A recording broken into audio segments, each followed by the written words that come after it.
السلام عليكم ورحمة الله وبركاته. النهاردة معاكم فيديو جديد عن كيك البرتقال.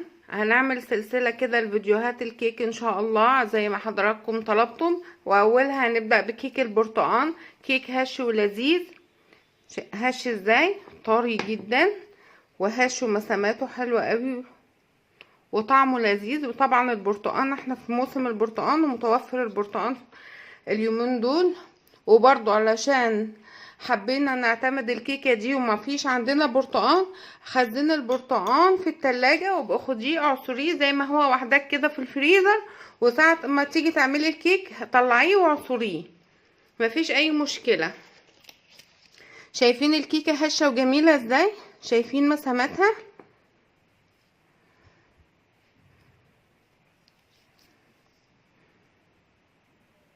شايفين قد ايه هشة وطرية جدا، ناعمة جدا. كيكة مغذية ومقادير بسيطة، ممكن تتعمل في الخلاط وممكن تتعمل بالمضرب حسب المتاح لينا، ممكن نعملها بيه. يلا بقى بينا نعرف عملناها ازاي. يلا على المقادير.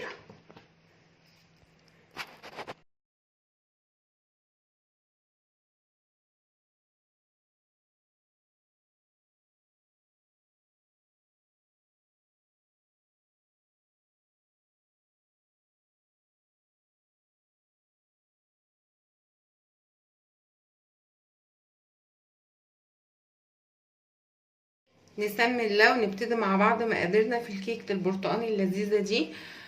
عبارة عن ايه؟ 2.5 كوب من الدقيق، معاهم معلقة بيكنج باودر. النوع ده يفضل، يعني النوع ده بيدي نتيجة حلوة في الكيك. 1.25 كوب سكر، 3 بيضات،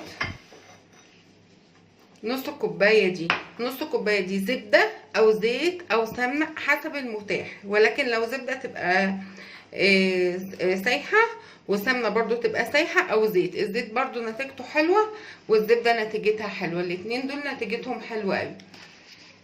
معلقة من بشر البرتقال، كوباية من عصير البرتقال.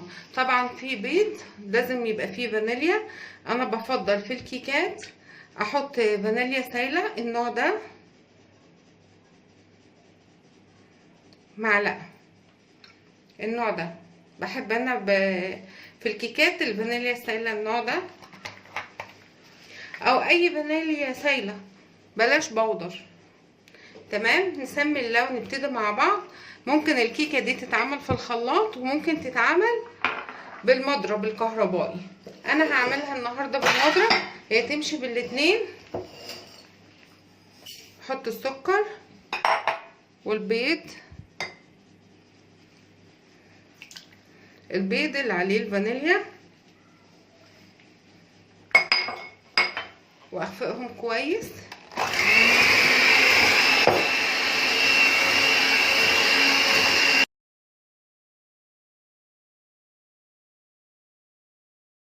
اثناء الخفق بنزل بالزبدة واستمر تاني في الخفق.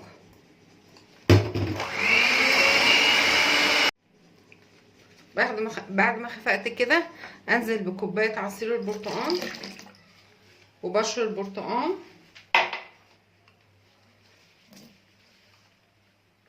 واستمر بالخفق. بسم الله.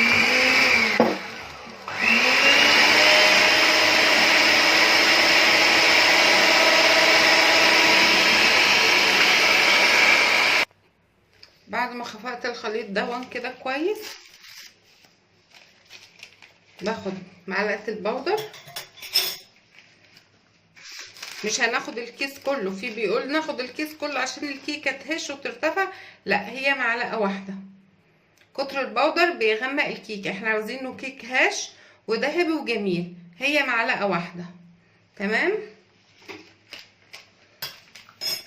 ونضيف بقية الدقيق وخلط بسيط. لو احنا عاملين في الخلاط نمشي بنفس الترتيب ده بالظبط، وبعد كده بنصب الخليط في البولة ونقلبه بالمضرب بس السلك او بالاسباتيول. تمام. انا هخفقه كده خفق بسيط كده. بسم الله.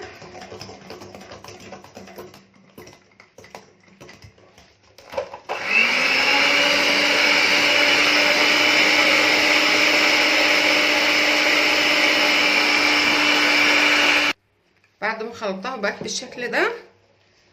لا اما باخدها اصبها في صينيه مقاس 24، لا اما اصبها في، انا بصبها في القوالب دي عشان اقطعها تبقى سلايس كده، قوالب الانجليش كيك تبقى شكلها حلو في التقطيع. دي هتاخد معايا مقدار قالبين.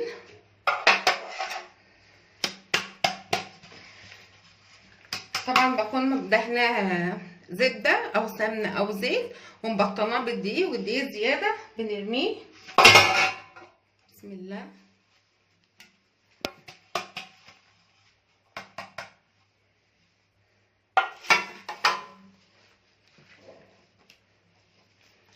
دي بتدخل على فرن درجة حرارته ايه؟ درجة حرارته 180 لمدة نص ساعة.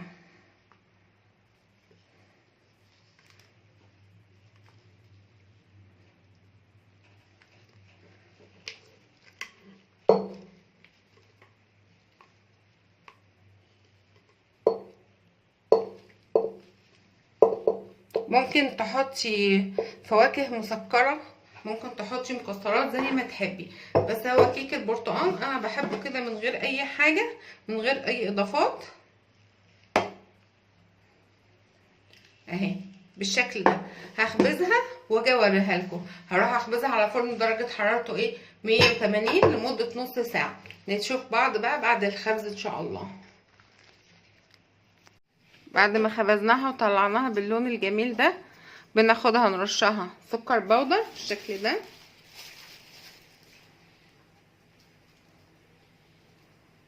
او تسيبيها كده يعني حسب راحتك.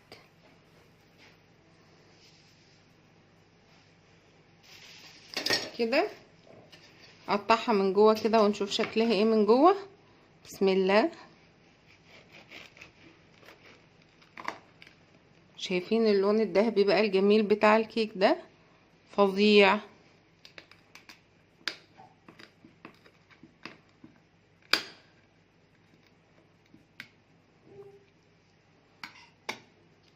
وهش ازاي؟ طرية جدا. شايفين جمالها؟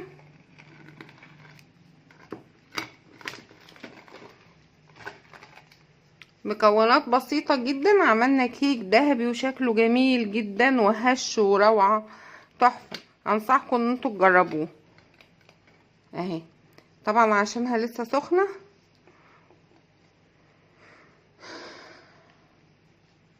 شايفين الجمال؟ شايفين قد ايه هشة؟ تحفة. ممكن بقى بتاخديها بتزينيها بسلايس كده، سلايس البرتقال.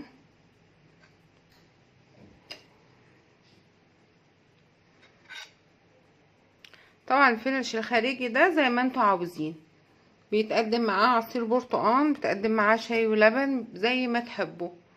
دي كانت النهارده وصفتنا للكيك البرتقال الهش اللذيذ. وبرضه هنعمل لكم ان شاء الله الكيك اللبن والكيك بالشوكولا. يعني هنعمل كام كيكات الفتره الجايه زي ما حضراتكم طلبتم. عجبتكم الوصفه؟ لايك وشير وتفعيل الجرس عشان يوصل لكم كل جديد. والسلام عليكم ورحمه الله وبركاته.